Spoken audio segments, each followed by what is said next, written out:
नमस्ते। आज हम मिलने वाले हैं डॉक्टर संदीप गौड़ जी से। आज छठवां राष्ट्रीय आयुर्वेद दिवस है और धन्वंतरि जयंती है और इस अवसर पर सांडू फार्मास्यूटिकल्स की ओर से हमने कुछ तरुण वैद्यों का सत्कार किया है और उन्हीं में से एक है डॉक्टर संदीप गौड़ जी, जो नालासोपारा पालघर में आयुर्वेद प्रैक्टिस करते हैं। उनकी क्लिनिक का नाम है शांभवी क्लिनिक।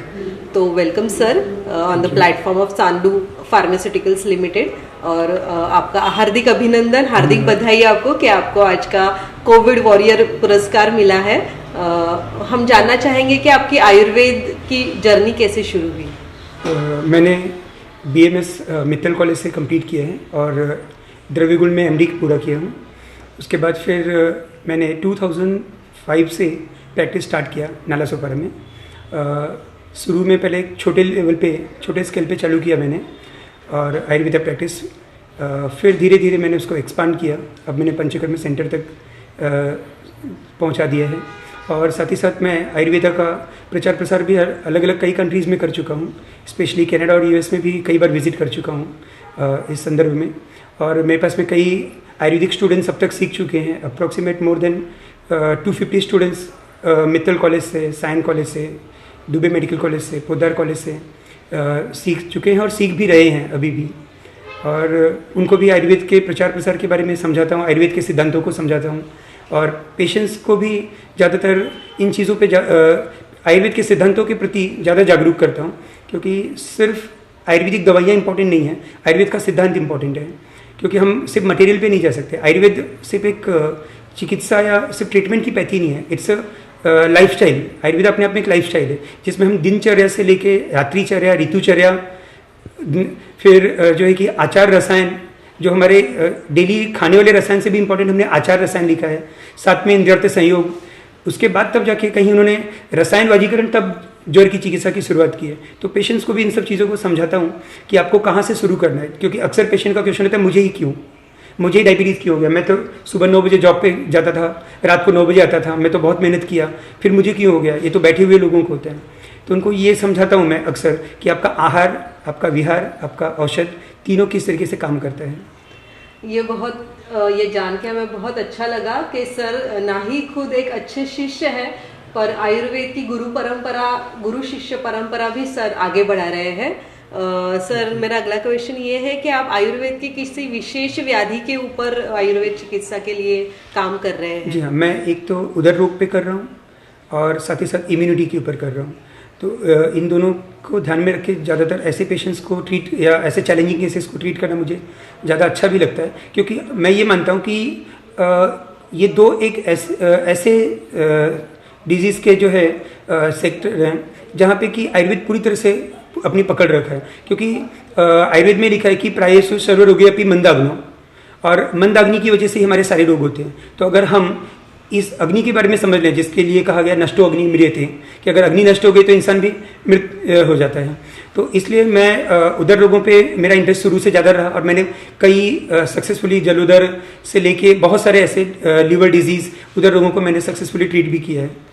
मैं आपको बताना चाहूंगी, आयुर्वेद में असाइटिस नामक व्याधि को, जिसको मॉडर्न साइंस में असाइटिस बोला जाता है, उसको आयुर्वेद में उदर बोला जाता है। तो सर स्पेशली उदर यानी कि असाइटिस और लीवर यानी यकृत के जो विकार है उनके ऊपर विशेषतः प्रैक्टिस करते हैं। तो सर आपके इस जर्नी में सांडू फार्मास्यूटिकल्स के कौन कौन से प्रोडक्ट आप इस्तेमाल करते हैं? मैंने सांडू फार्मास्यूटिकल्स का ऐसा कोई प्रोडक्ट नहीं होगा जिसको नहीं यूज़ किया हूँ। पिछले 15-16 सालों से मैं यूज़ कर रहा हूँ। और हमारे मित्तल कॉलेज में भी जितने भी हमारे वैद्य थे, मेरे जो गुरु थे, वैद्य दैया जी, मकवाना सर जी, गरुड़िया सर जी, सब ने हमेशा से यूज़ किया है और मैंने उनको भी देखा है। और उस समय से मतलब अगर मेरे 8.5 साल की ड्यूरेशन स्टडी जर्नी में भी मैंने उसका सक्सेसफुल रिजल्ट देखा है।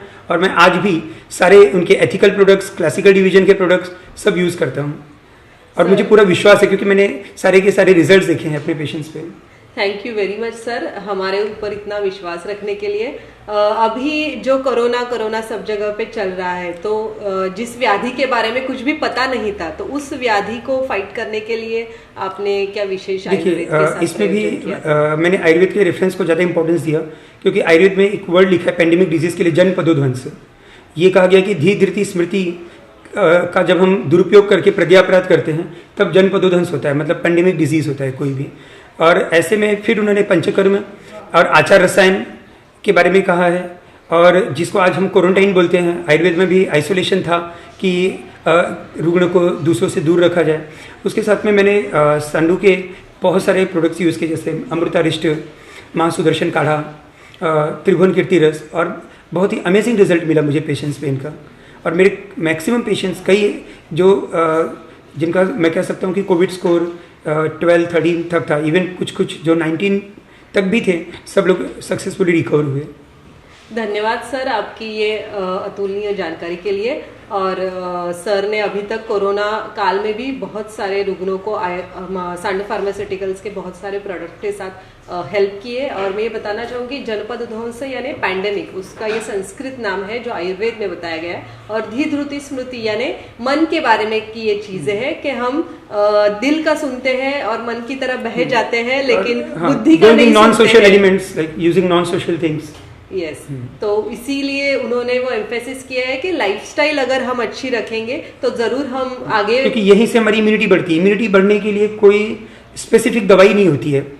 इम्यूनिटी बढ़ाने का मतलब है आपका आहार, निद्रा, ब्रह्मचर्य, आपका जो व्यायाम, आपका जो आहार है, यही है जो हर दिन एक एक बूंद बूंद करके आपके उस समुद्र को बनाता है। कोई अचानक से एक दिन कोई एक चम्मच सिरप या काढ़ा पी के इम्यूनिटी नहीं बढ़ा सकता। इम्यूनिटी भी आपके शरीर के साथ चलती है। इसलिए आज भी जो आदिवासी हैं, जो गाँव एरिया में हैं, जो बिना हाथ पैर धोए भी मिट्टी में ही बैठ के खेतों में खाना खा लेते हैं, कोई सैनिटाइजर यूज़ नहीं करता, कोई हैंड वॉश नहीं करता, या जिनको ऐसे ऐसे जगह पे जहाँ पे कि उसी तालाब का पानी ही पी रहे हैं या कुएं से पानी निकाल के पी रहे हैं, कोई आरओ नहीं है, कोई बिस्लरी नहीं है, फिर भी वो हमसे बेहतर है। क्योंकि वो जो शारीरिक श्रम करते हैं, जिसको हमने कहा है व्यायामम अर्धचर्या, कि हमारे शरीर की अर्धशक्ति, व्यायामम अर्धशक्तिया कहा गया कि हमारी शक्ति का आधा हमें व्यायाम करना चाहिए। अब वो व्यायाम को भी लोग ये काउंट कर लेते हैं कि मैं दुकान चलाता हूँ, मैं सुबह से ऑफिस जाता हूँ।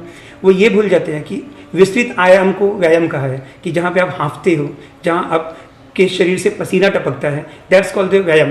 आप अगर ऑफिस में 9 घंटे बैठ के जॉब कर रहे हो तो दैट्स नॉट द व्यायाम। वो एक्सर्शन हो सकता है, फिजिकल एक्सर्शन हो सकता है, बट वो व्यायाम नहीं होता है। तो ये सब चीज़ें अगर हम रेगुलर करते हैं तो हमारे बॉडी में इम्यूनिटी अपने आप भी डेवलप होती है। इसलिए आज भी हमें रूरल एरियाज़ में उतने केसेस नहीं मिले कोविड के जितने सिटीज़ में मिले, जबकि सिटीज़ के लोग तो घरों में बैठ के बिल्डिंग में आराम से रूम बंद करके थे। Thank you very much sir कि आपने हमें आहार और व्यायाम का महत्व भी इस अवसर पर बताया। So thank you very much sir.